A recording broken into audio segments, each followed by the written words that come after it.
যেমন বেকার গ্রাম সেতু, হাটের সেতু, পাখির ডাক, নদী সেতু, সকলের প্রতি। ঢাকা ঢাকা সুনামগঞ্জে হাটে করা গল্প ধরা মনে স্মৃতি। আলামিন শাহর গল্প যে নদী ধরে হাটে এককাল, কিন্তু এককালে নেই তার সাথে কথা সমুদ্রে তীর। তাইরপুর, শিমুলবাগ, বারেকটিলা, লাকমাছড়া, নীলাদ্রি লেক, তাহিরপুরের পাটা, শিমুল বাগানে রাখা আর সারা অঞ্চলে হাটে সে আকৃতি তাদের চিহ্ন, আর সে চিহ্ন প্রাকৃতি। আলামিনের এক নামে হাজার এই অনুরোধ।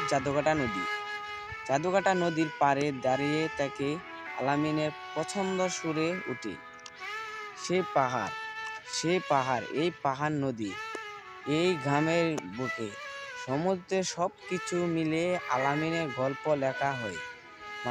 ভেঙে যাওয়া থেকে সমুদ্র প্রান্ত, সে থেকে সবাই মাঝামাঝি নিজে ছাড়া রাখা আর প্রতিটি সমুদ্রে। এই সুন্দর ভিডিও হলে আপনারা পরিচয় নির্ণয় হলে, সুনামগঞ্জ জেলার পরিচয় নির্ণয় হলে আপনারা কমেন্টে বলে দিবেন এটা কেমন হয়েছে আমার ভিডিওটা।